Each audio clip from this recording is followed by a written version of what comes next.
Next, we're going to hand this on over to Andrew, and he's going to be talking about the role of what we're learning from testing with veterinarians, sharing that. So Andrew, I'll hand this over to you. Great. Can you guys hear me okay? Sure can. Sounds great. Awesome. So that was an amazing presentation, Nicole, and just a great amount of information and foundational information for a lot of what we will talk about today. In particular, in my case, it's great because now I don't have to talk about it. Although I love ticks. I love to talk about ticks. I can talk until people start leaving the room, which is usually what happens. But what I'm going to talk about is your pets and how ticks affect your pets, and how your pets, and dogs in particular, I'm going to focus on the dog today, can provide you with valuable information in order to both protect your pet, but also to protect your family from tick-borne diseases. So some topics for today. There's a very interesting trend that I'm sure you're all aware of, even if not consciously, which is this humanization of pets. I'll talk about that and some of the forces that are influencing the tick-borne disease landscape. I will cover a little bit of what Nicole just touched on. Actually, didn't touch on, she went deep on. With ticks and the diseases that you should watch out for. I'm going to also show you which ones affect your pets. And then we'll talk about what your dog can be telling you about the risks that are in your area that you should pay attention to for your less furry family members. And then also finish up with some case studies that show successful collaborations between veterinary and human medicine with a focus on data and much of the data that we're collecting at IDEXX. Steve, if you were on when Steve introduced me, you covered a lot of this stuff. I did go to Dickinson College with several of the folks on the line. Graduated in 1992, which seems like a lifetime ago, but I say Dickinson laid the foundation for a lifetime of learning. And I think, you know, plug for liberal arts education, it certainly teaches you how to learn. And that's something that has really served me well in my career. So made my way from Pennsylvania to New York City, ended up at New York University for my MBA, and then found my way to Maine, which is really a sort of oasis, I think, in the United States. And I've been working at IDEXX for 16 years now with a focus on infectious diseases for at least the last 7, but really I've been involved in them long before that. And I am currently trying to convince our R&D group to grant me an honorary PhD, although I'm not sure it's actually within their power. So vacation land. I live in Maine now with my family, my wife and 2 daughters and a dog. We live in Cape Elizabeth, right outside of Portland, Maine. Work in Westbrook, and the whole rest of the state, really everywhere, is our playground. So it's an amazing place. I'm adding some pictures here on this slide to show you what Maine looks like. These, you know, if you were to reach out to my company and ask for recruiting photos, this is the stuff that they show you. What they don't tell you about is the rest of the year when it looks a lot like this. And I will tell you that Mainers are very good at shelter in place because we get these winter storm events that force us inside for several days at a time. So we're ready for this COVID stuff. So a little bit about IDEXX. As Steve said, it's a great success story. It was founded in '83 with 5 employees on the Portland waterfront, and has since grown to be $2.4 billion in revenues. We've got 105 locations in 175 countries. Over 9,000 employees now, maybe 9,300. It's an S&P 500 member. This is the exterior of our building in Westbrook, Maine. You're seeing about a quarter of the building. It's about 1 million square feet under the roof. And includes a 10,000 square foot fitness facility, indoor and outdoor dining options all over the place. It's really quite a campus. So great success story. IDEXX does diagnostic products and services, so reference laboratory services for testing, in-clinic testing options, that sort of thing. We don't do any sort of pharmaceuticals or treatments. We're just providing veterinarians and other health officials with information in order to make decisions. It's sometimes diagnostic decisions, sometimes other decisions. We have a companion animal business, we call it. So those are your dogs and cats and horses. We have large animal services. So those are usually food supplies. So making sure the chickens and pigs and cows are healthy before we turn them into food. And then we also have a dairy testing and milk testing business, which checks for appropriate levels of certain chemicals and things like that in milk, and then a water testing business as well. And it's a totally global business worldwide. We do some information technology to help people make sense of all of the data that they receive also. Sorry, my slides are, there we go. Our purpose as a company, we've crystallized into this one sentence. So it's really about enhancing the health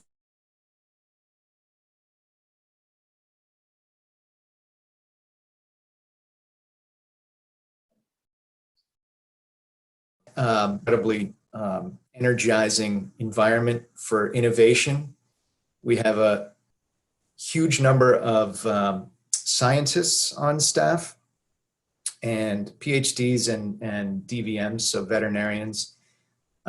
This is a wall inside our facility that shows some of the patents that we have been awarded over the years.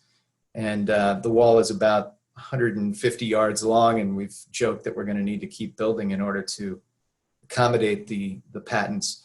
I say it because it's a great engine for new technologies that benefit both the veterinary industry and also the human health industry. So let me talk about that trend that I mentioned, the humanization of pets. It's important to the dog as a sentinel. So if you were born in the 70s like I was, that's actually generous, 70s, 1970. You remember what it was like for dogs, right? Back in the 70s and 80s. They were really pets that spent a lot of time outdoors. I'm showing a pretty sketchy looking doghouse, but there was, between the doghouse and the pet laying in the bed, there are all sorts of, configurations. Chain link fences set up around little cement pads where the dogs hung out, for example. It's really not like that anymore. Most of the dogs have pretty swanky digs in our homes. In many cases, homes are being designed with pet-specific spaces in them, dog washes, creative dog sort of cubbies or dog houses inside your house. This humanization of pets has been confirmed in research over the last 5 years or so. And you can see some of the quotes on this slide here. So 98% of respondents felt that pets are an important part of their family, and they couldn't imagine giving up their pet for any reason. And this one is a favorite of mine, that my pet sleeps in bed with me. 71% of the respondents said that. That's a big change from the way it was years ago. I think millennials get the shaft from most other generations, but this trend toward the humanization of pets is really only increasing with millennials. Millennials are the highest pet owners now, and they also have confirmed with some of these statements how they feel about their pets. So 43% of millennials refer to them as fur babies. And then 12% actually admitted that they ended a romantic relationship because of their pet. So millennials, a very important part of this. The reason this is important is because our pets are close to us. And I can tell you that Lucky, who's we think he's maybe around 7-year-old, so middle-aged, American Foxhound is definitely a part of our family. And you can see, I think if you go through the pictures of pets on your phone, you're going to see them looking like this, smothered by humans. And that's great. It's good for the pet's health. It's good for our health mentally, and emotionally. But I think the important thing to think about when you're doing this is that your pets they're still spending a lot of time outside running around, and they're potentially bringing ticks into your household. That's what we mean when we talk about dogs as sentinels for human disease. And just by paying attention to what's happening with your pets, the ticks that you are seeing when you're starting to see those ticks on your pets. Nicole mentioned that the ticks are out in Pennsylvania. They've been out for a couple of weeks in Maine. And it's for the same exact reason. We haven't had a very serious winter, and the ticks hang out in the leaf litter in your yard. As much as you clean that stuff up, there's still some of it there. And they come out the second it gets above freezing. And your dogs are out there all the time, all year round. And so it's important to pay attention to this, and our dogs can help us to understand what's out there. So yeah, our pets love us. We love our pets, and unfortunately, the ticks love both of us. There are several forces that are sort of driving this, what I would say is increased interactions with ticks and humans. Global climate change is a big part of this. Warmer climates benefit ticks. Shorter winters benefit ticks. The mobility of our society and the relocation of dogs are two things that are really important, because it's helping to distribute ticks and tick-borne diseases around the country and frankly around the world. Urban sprawl and the movement of wildlife populations are two things that push, that expand tick range really. And I've included mosquitoes in there as another vector for disease. In dogs, mosquitoes transmit heartworm disease and some other things, but heartworm is the one you probably have heard of. But yeah, this note, any development that we do and pushes ticks into different areas, the wildlife that they feed off of into different areas, and the ticks follow the wildlife. So all of these forces are really driving more interactions. I'm going to try something that's risky here, which is an animated slide, but you should be seeing a blank map of the United States. I'm going to show you just an example of the geographic spread of the Lone Star tick. That was one of the ticks that Nicole talked about. Primarily first found in the southeast US, and the Lone Star is really not from the state of Texas. It was called the Lone Star because of the white spot on its back. But it is an aggressive tick, and it is spreading aggressively. And so through a bunch of data that's been collected both through human medicine and through veterinary medicine, the established range of the Lone Star tick in 1999 looked something like this. And then I'm going to show you decades here. So by 2009, you can see that the spread northward and westward had started. And so prior to, the early 2000s, we hadn't seen it really in this area, the Northeast. And then the spread has continued, and this is the map in 2019. So you see it well up into Maine and covering much of the Northeast, and starting to encroach in areas that are typically black-legged tick areas, this sort of north central area in the Northeast. And it just is it's another tick that's carrying additional diseases that we need to pay attention to. Not surprising, Nicole showed you a lot of charts. This is two that I pulled from, these are two I pulled from the CDC site. When the ticks are spreading, it is not surprising, of course, that you would see additional cases of human Lyme and anaplasmosis. So Lyme and anaplasma are carried by the black-legged tick. And you're seeing this steep ramp. I would point out that these scales are not the same. So don't be thrown off by the steepness of this curve here. Interesting thing is that a couple of years ago, and I don't remember exactly when it was, but it would have been right in here, the CDC talked about, there are 30,000 reported human Lyme cases. And then they came out with a really shocking statement, shocking, I think, to most people, but not to those of us who study this stuff, that they believed that the human Lyme cases were underreported by 10 times. So there were really probably more like 300,000 cases. And I would tell you that I think that that's probably underreported by another 10 times. And I will point to veterinary data to support that statement, but we'll dig into that a little bit more. But the risk is probably a lot higher. It's kind of like what you're hearing with coronavirus. You don't test for it, you don't see it. And so if you start testing for these things, we will start seeing them in much bigger numbers. And unfortunately, the number of human Lyme cases is well underreported just by the fact of a lack of testing. So a little bit of myth busting. Nicole did a great job of this. I could have spent the entire talk on myth busting, but how many times have you heard some of these statements, right? Oh, it's only deer ticks that we have to worry about. Or it's only the small ones. I hear it all the time. Don't worry about that tick because it's too big. Well, that's just silly.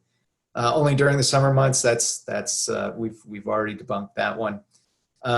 Only the ones from Connecticut, right? Lyme, Connecticut is where Lyme disease originated, supposedly. And so that's obviously not true. Tick-borne diseases have been found in all 50 states.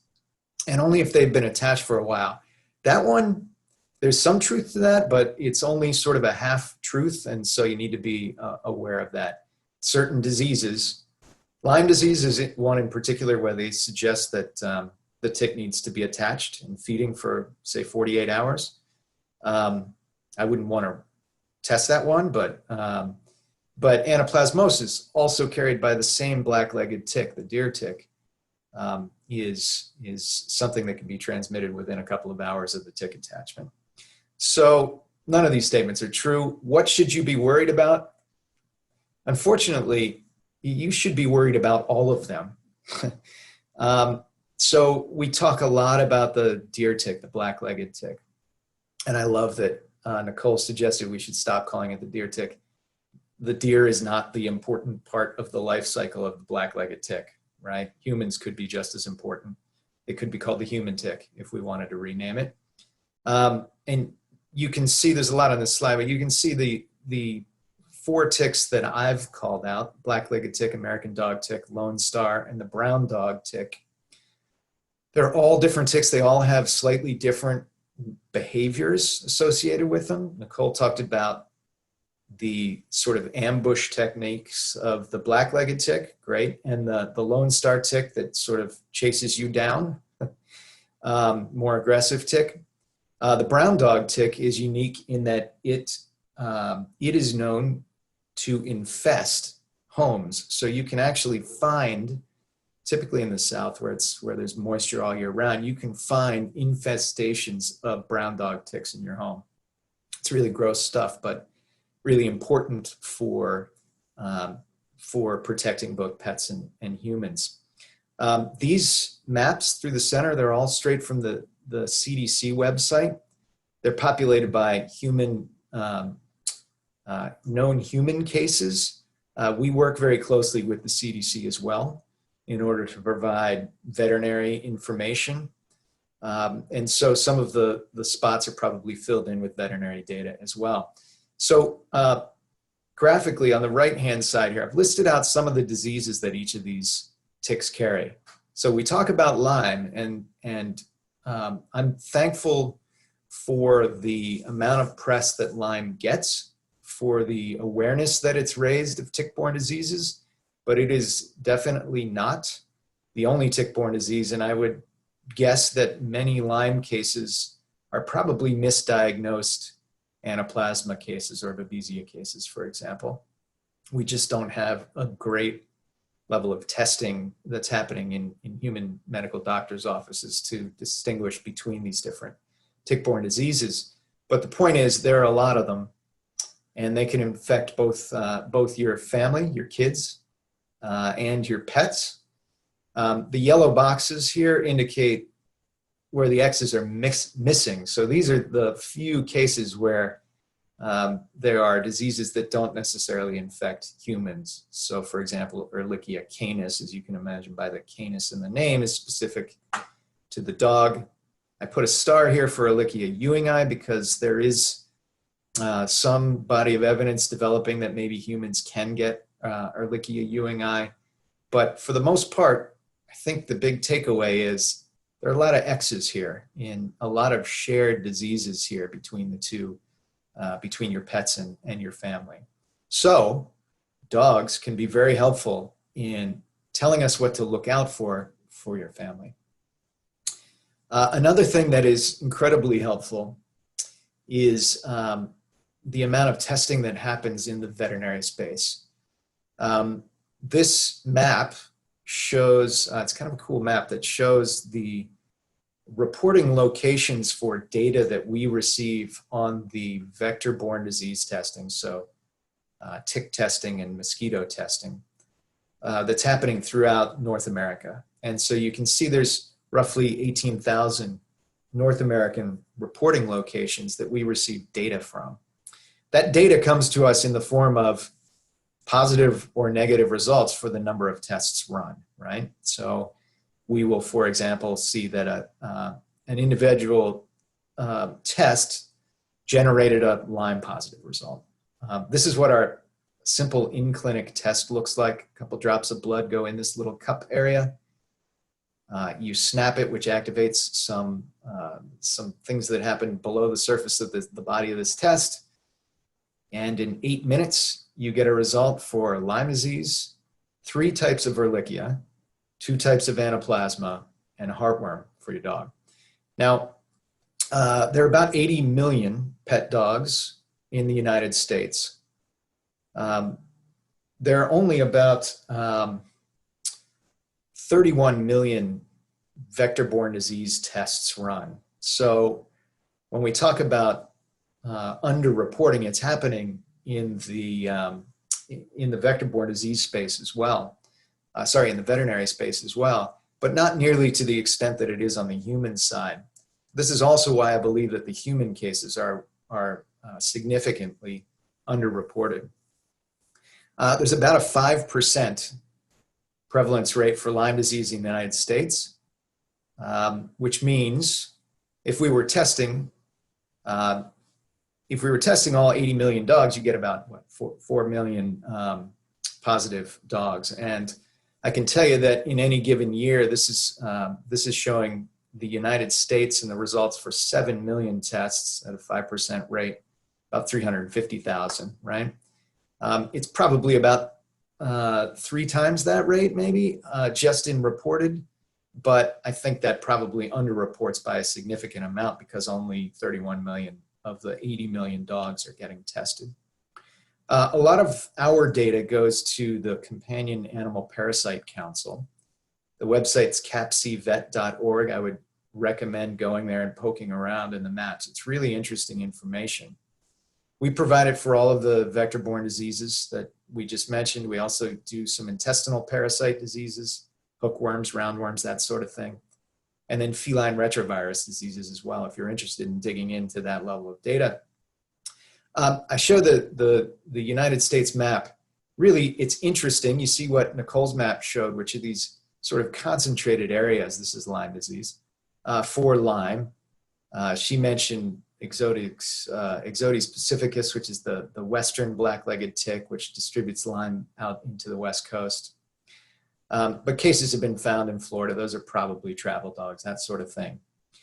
But the 5% stat for the United States really doesn't tell the whole story. You need to know what's happening locally. And so the Companion Animal Parasite Council maps allow you to drill in to the state level, and then we've actually got it down to the county level as well. So you could click into Dauphin County, for example, in Pennsylvania, to see what's happening in your particular region.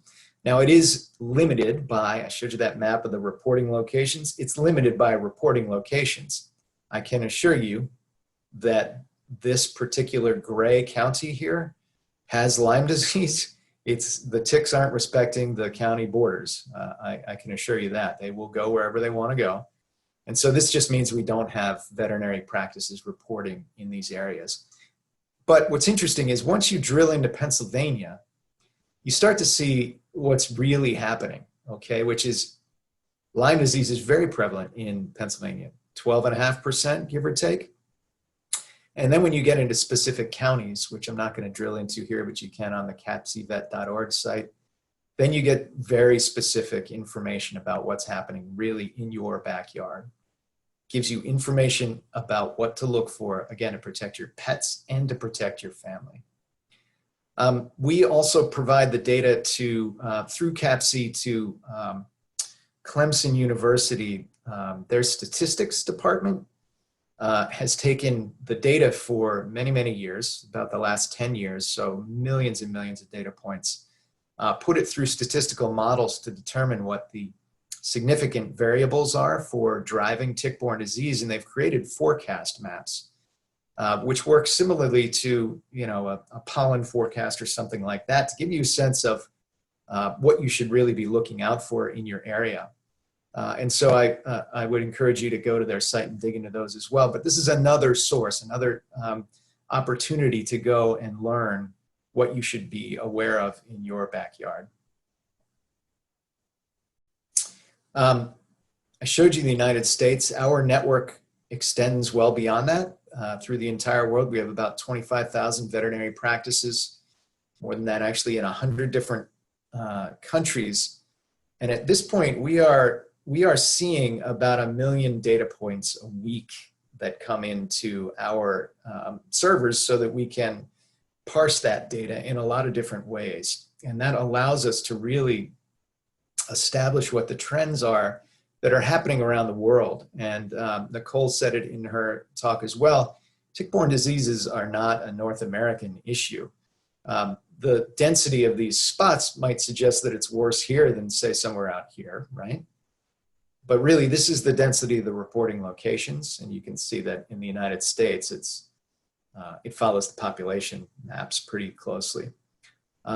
And you see an equally dense distribution of our reporting practices in Western Europe. But yeah, tick-borne diseases are a global problem. Brazil is an interesting case because they have just about everything in Brazil, but they have a low level of veterinary care happening right now.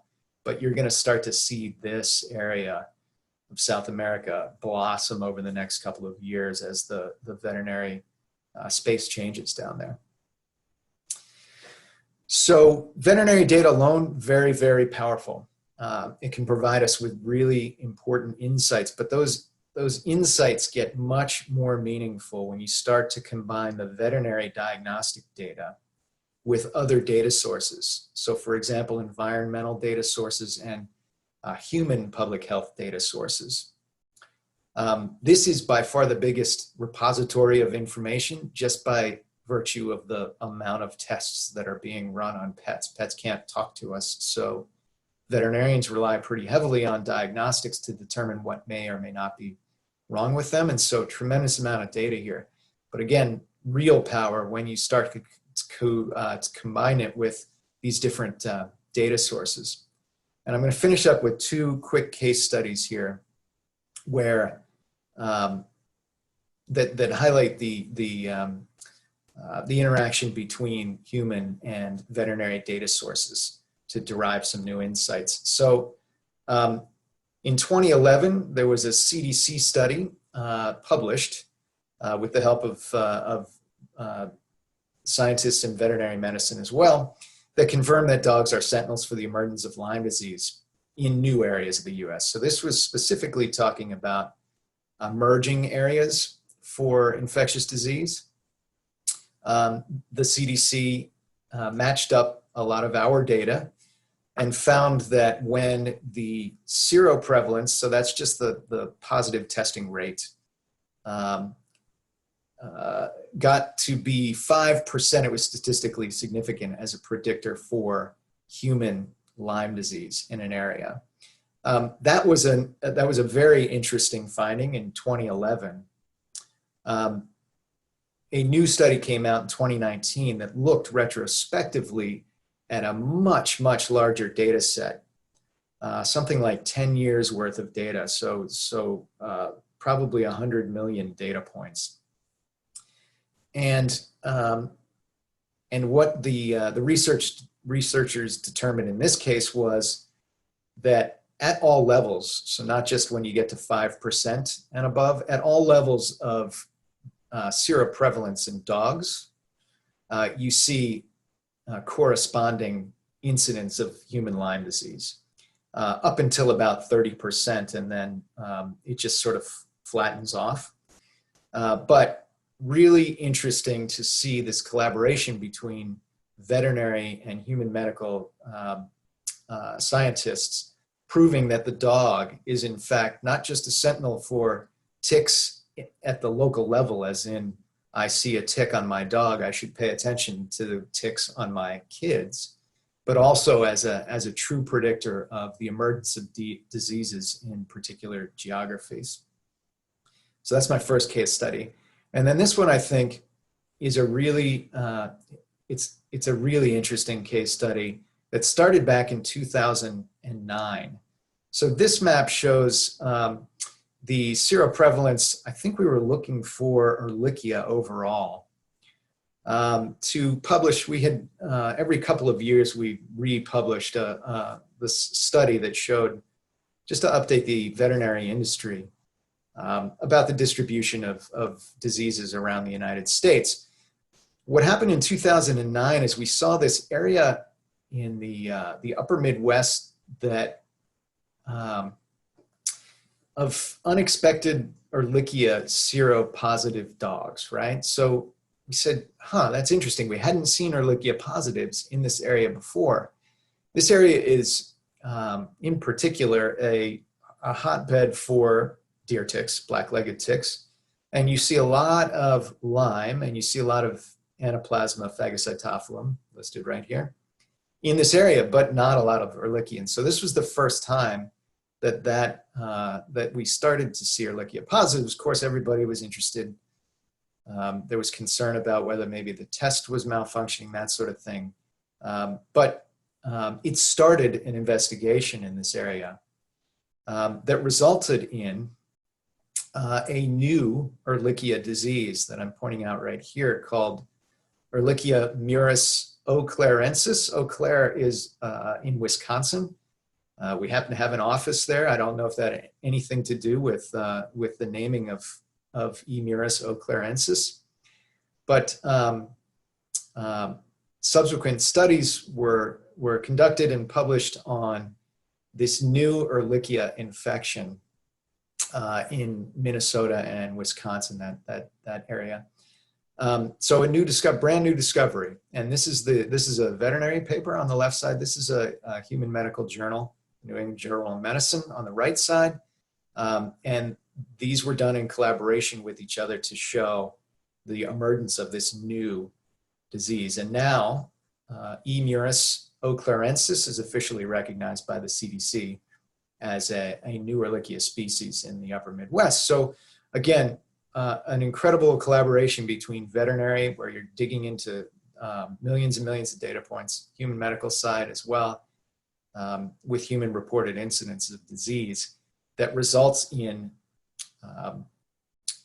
new diseases being discovered, true discovery in tick borne diseases. So this collaboration is extremely powerful between human and veterinary medicine. So let me give you some tips to ensure the health of all of your family members, not just the furry ones. So, and I'll end here. So pay attention to your dog. It's really important that when you let them out and you bring them back in your house, in particular because 71% of us have admitted that our pets sleep with us in our beds. Make sure that you are checking your dogs for ticks as well. I would also say that the second you start to see them on your dogs, you should start checking your kids also. I think for some reason, people aren't making this connection that when the ticks are on the dogs, the ticks can be on your kids as well, and your other family members as well. So, so pay attention to what's happening. You know, look for all ticks. It's not just little ticks. It's not big ticks. It's all tick. Any tick you should be concerned about, and get them off your furry and less furry family members as fast as possible. They're active all year. It's not just a spring and summer thing. The fall is actually a huge peak in activity for ticks. And then, as we've said this morning, if it gets above freezing in the wintertime, they're going to start to come out. They're hungry. They're looking for food, basically. And we are their food. It's more than Lyme. There are multiple tick-borne diseases. I think we're going to start to hear about more of them as people get more educated about tick-borne diseases. It's fine that Lyme is leading, and it's critically important that we understand Lyme, but there are many other tick-borne diseases to worry about. And then I would also say, and this is not just a plug from my company, test your dog annually. It not only keeps them healthy, it is how you will know. You will walk out of that veterinary office in 8 minutes knowing whether you should be worried about Lyme disease in your area. And so I would highly recommend that you test your dogs annually. And with that, I'm going to wrap it up. Thank you very much. This is another view of Lucky. Got a little close to the camera in this one. I think we'll take questions now.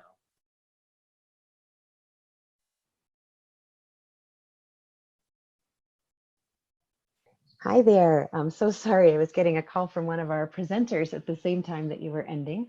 And so such valuable information, Andrew and Nicole. I really, really appreciate hearing from you all. And we did get some great questions. So we're just going to go ahead and answer those live now from our audience. So the first few questions are for you, Nicole. The first question was, did you say that males don't carry the disease? No, males absolutely can carry diseases. They just are usually not associated with the transmission of diseases, specifically diseases that require blood meals.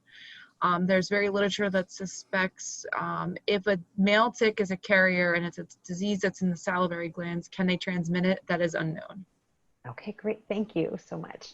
Another question, how do you evaluate the accuracy of the testing that you do, Nicole? And then we should probably ask that same question to Andrew since we're talking testing. Absolutely. So there's a lot of regulations out there for laboratory excellence and tick testing, but essentially it's hard to say all this in a presentation because you only have so much time. We're a forensics lab, so we follow standards and guidelines that you would require to evaluate and optimize a forensics assay. So we do the same thing with a tick testing assay. So we go through various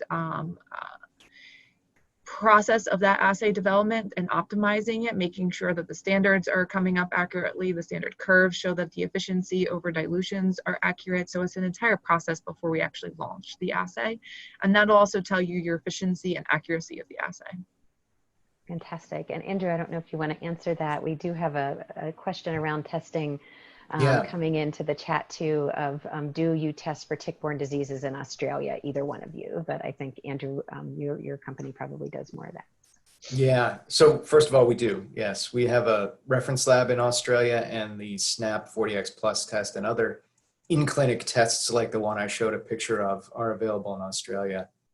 The only thing I would add to what Nicole said is on our side, we rely pretty heavily on reference methods. So these are testing methods that have been around for a long time and are generally recognized by the veterinary health industry as the gold standards for a particular disease. So very often we will tune our tests to ensure that they are providing positives when the gold standard, the reference method, is providing them, and negatives when the reference method is negative. In some cases though, and I think Nicole could probably speak to this, the tests that we develop are better tests, right? Tests evolve over time, just like anything. The testing technology gets better over time.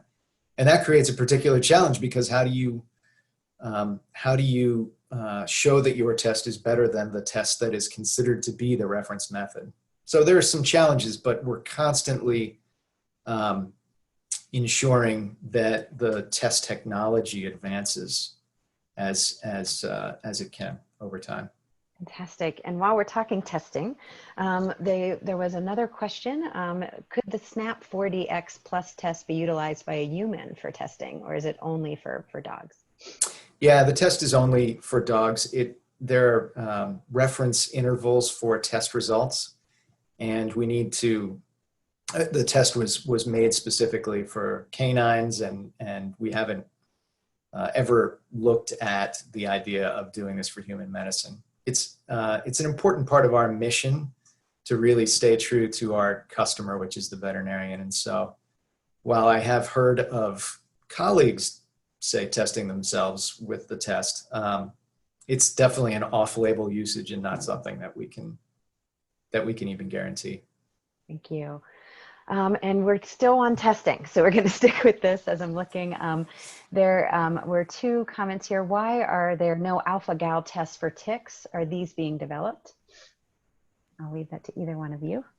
So alphagal is an association with the saliva of the tick, and any Lone Star or the longhorn tick has that in its saliva. So what it is your body starts to recognize the saliva of the tick as a foreign object and creates that immune response. And the glycoproteins that are within the tick's saliva resemble that of animal red meat. So then when you start to eat red meat, your body doesn't, it dissociates. It doesn't understand the difference between the two because of the similarity in those glycoproteins. So if you tested a tick, every single one would test positive. They all have it in their saliva. And it's like any other allergic reaction. The person might get it after one bite of a tick. They might get it after consecutive bites of the tick. They might never get it. It's all person dependent. So there's no point in testing it because they all carry that glycoprotein. It's just a matter of that human response to it. Okay, great. Thank you. And then let's move away from testing and just talk a bit about a few of the other questions that have come in. One question is we have a few questions from Canada coming in. I'd love to know how many vet clinics are participating in reporting from Canada. I think that's for you, Andrew. Yeah. So there are probably, so in general, there are maybe 3,500 practices, 5,000 practices, something like that in Canada. And most of those are providing data. Probably about half, I'm going to say, maybe a little more than half, are providing data to us. And they don't have to do anything. This is just a transmission of data that comes to us, and it's all de-identified. We just use it for epidemiological purposes like we've been talking about today. Great. And then this could be for both of you.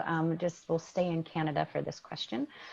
Sadly, here in Alberta, Canada, we've collected live ticks every month of the year off of livestock when the temperatures were well below -15 Celsius. Any thoughts on, and I think this can also include the spread that we're seeing of Lyme disease and other tick-borne diseases right now with climate change and just seeing them year round. I know each of you have talked about that, but perhaps you could talk a little bit further about it. So it does depend on the species of ticks. So winter ticks will remain on a host through the winter. That's a huge issue in Canada and Maine with the moose. So the winter ticks will remain on their host through the winter. That's why they're considered the winter tick. So you may potentially be seeing that tick.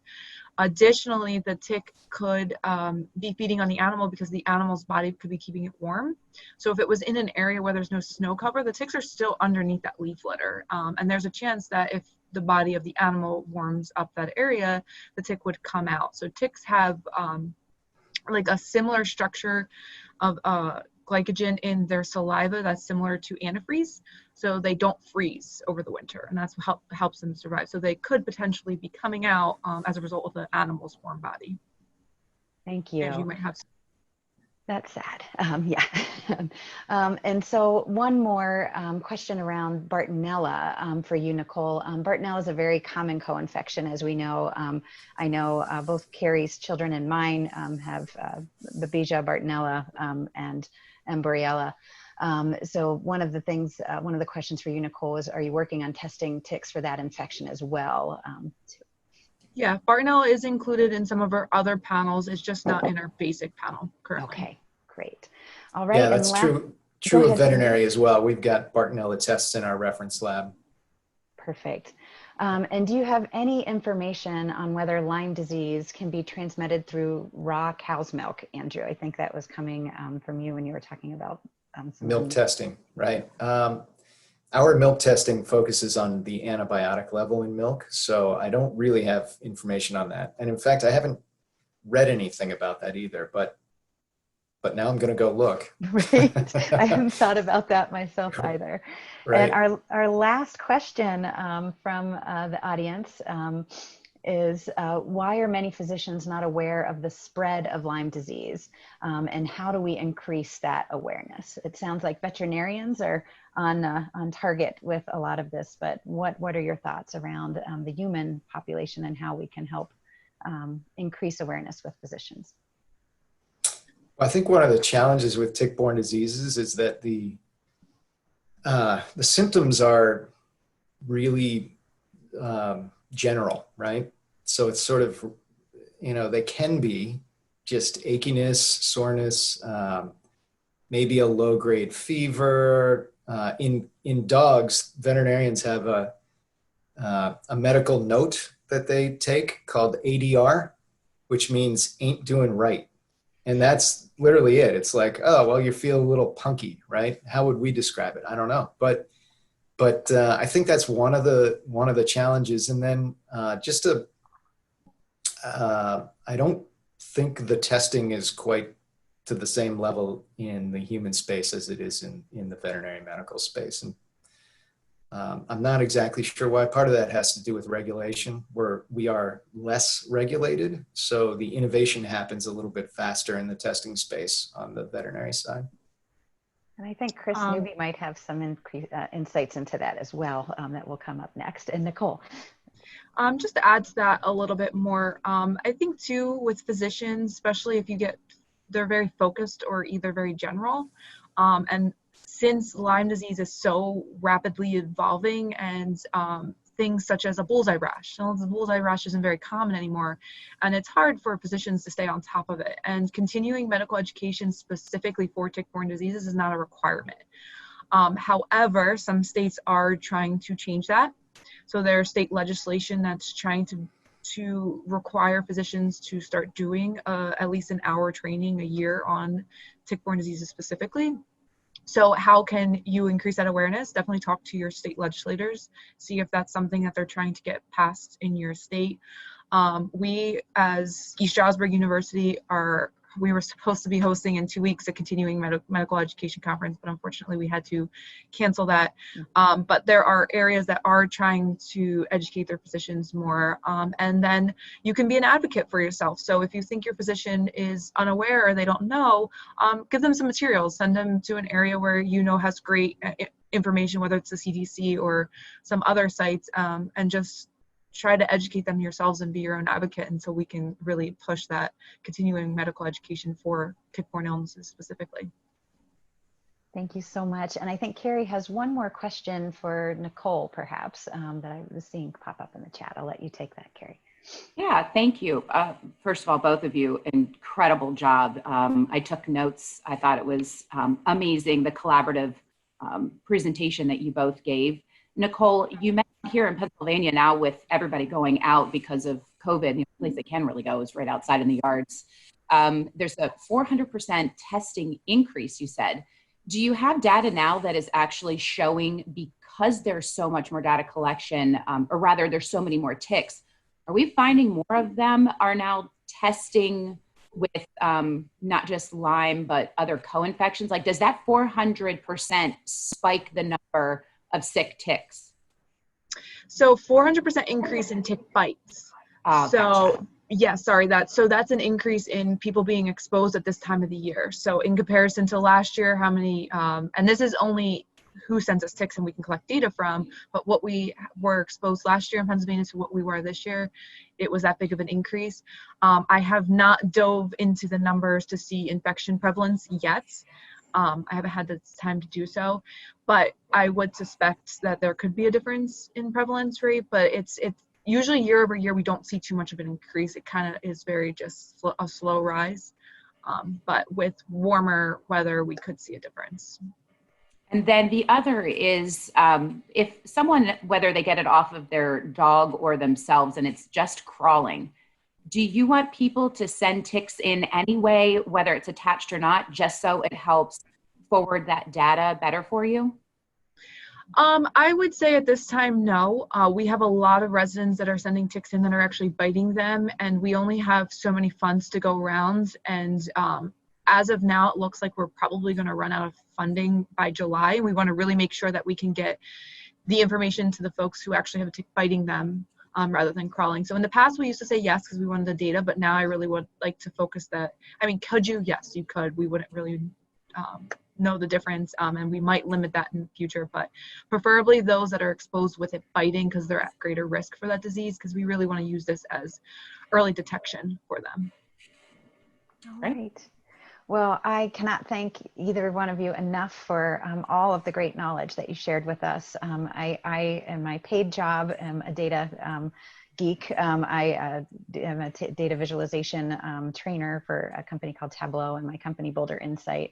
And the information is in the data. The more we can test, the more that we find out, the more we're going to be able to properly diagnose and treat people. And the prevention pieces that you both mentioned were super helpful to understand. So thank you both.